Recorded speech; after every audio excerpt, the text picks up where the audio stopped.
Un saludo, queridos amigos, queridos hermanos, en este jueves 22 de diciembre de este año que ya va tocando a su fin, año 2022. Al igual que en ocasiones anteriores, durante esta época nuestro tiempo de reflexión, nuestros temas de oración los compartimos en vídeo ya por la mañana, dado que son fechas en las cuales pues tenemos compromisos familiares, etcétera, y también hemos de honrar a nuestros amigos, a nuestras familias. Por eso queremos honrar a Dios, en primer lugar, y por eso tenemos este tiempo. El domingo pasado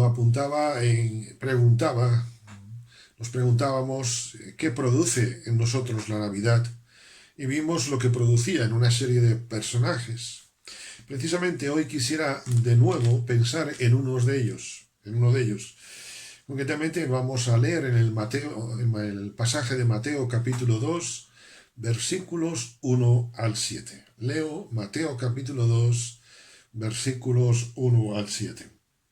Después de nacer Jesús en Belén de Judea en tiempos del rey Herodes, y aquí llegaron a Jerusalén unos sabios procedentes del oriente. ¿Dónde está el rey que ha nacido, el rey de los judíos? Preguntaron. Vimos salir su estrella y hemos venido a adorarle.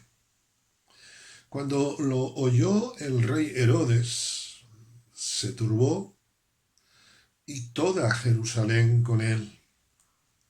Así que Herodes convocó de entre el pueblo a todos los jefes de los sacerdotes y los maestros de la ley y les preguntó dónde había de nacer el Cristo. En Belén de Judea le respondieron, porque esto es lo que está escrito por el profeta. Pero tú, Belén, en la tierra de Judá, de ninguna manera eres la menor entre los príncipes de Judá, porque de ti saldrá un príncipe que será el pastor de mi pueblo Israel. Luego Herodes llamó en secreto a los sabios y se enteró por ellos del tiempo exacto en que había aparecido la estrella. Quisiera hoy pensar en los sacerdotes, en los maestros de la ley, en las tres oportunidades que perdieron los que conocían la Escritura. La primera oportunidad que perdieron, como apuntábamos el pasado domingo, precisamente fue la de testificar de su fe, de sus creencias. Herodes era el gobernador de la zona de Judea, eran tiempos políticos muy convulsos y confusos también en cierto modo, pero quizá nunca se había interesado por la espiritualidad. Y es muy interesante ver que una vez que les pregunta, aunque fuese con una motivación no sana, vamos a decir así, una motivación que no era honesta, los principales, los sacerdotes, los principales de la ley, los maestros de la ley, en vez de testificarle de su fe, simplemente le dieron una información. Esto es lo que dice, yo no te digo más. Lo que evidencian es que fueron cobardes. Herodes quería llevarse bien con el pueblo porque le interesaba políticamente y el pueblo quería una ley de el mal menor posible. Se dice que muchas veces hay que escoger entre lo malo y lo peor y ellos dijeron lo malo es esto, lo peor es que encima nos agobien más.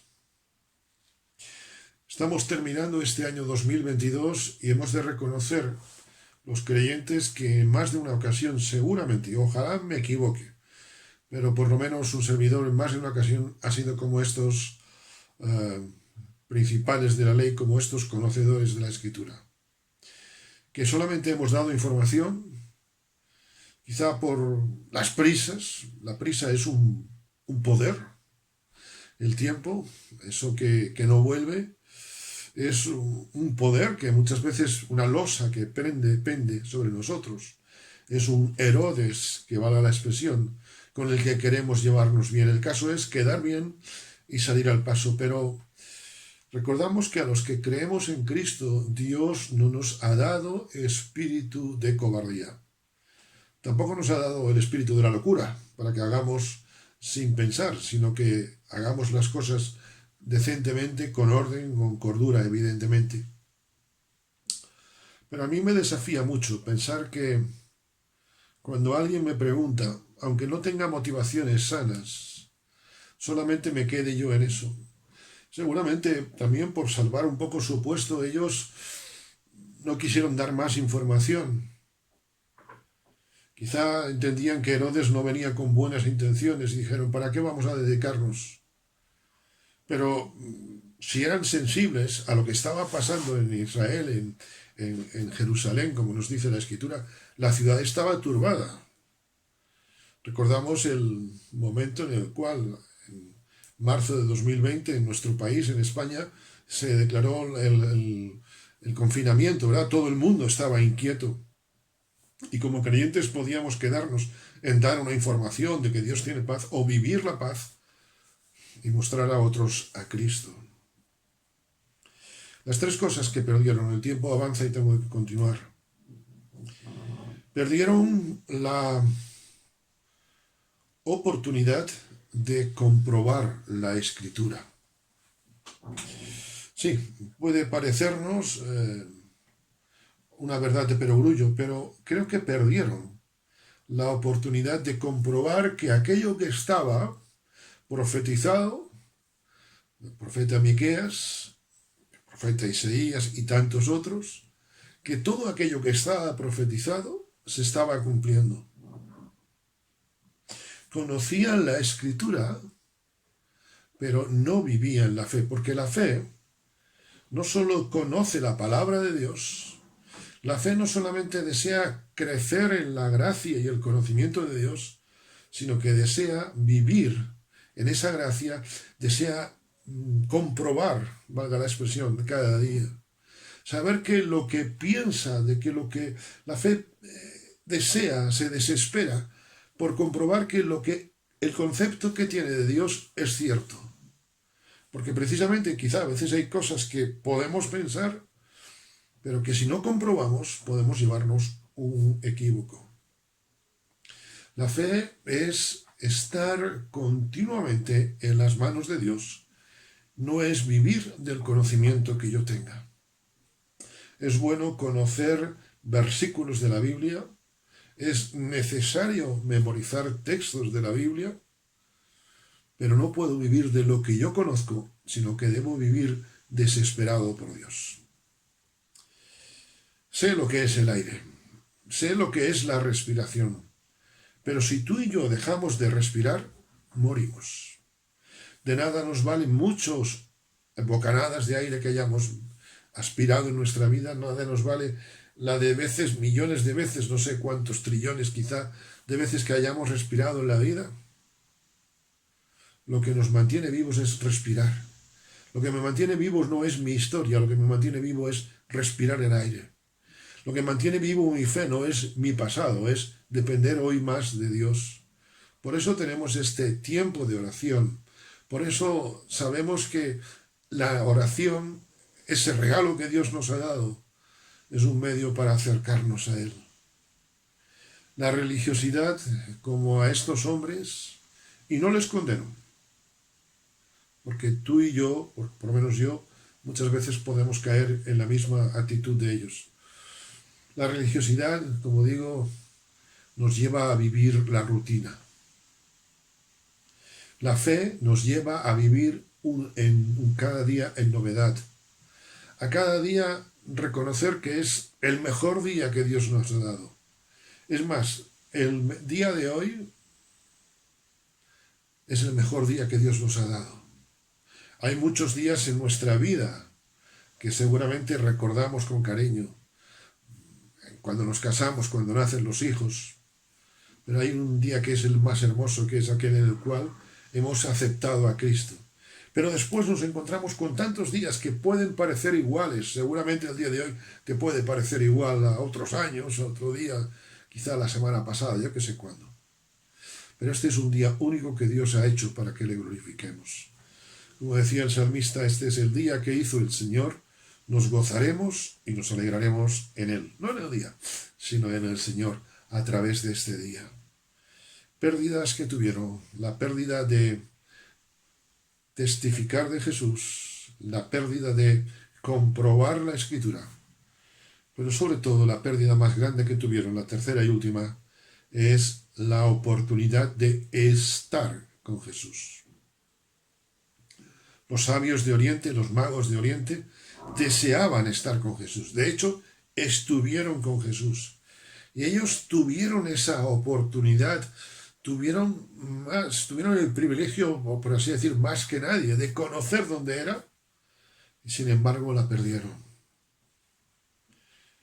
Lo más hermoso de vivir por fe no es la fe, sino es estar con Dios.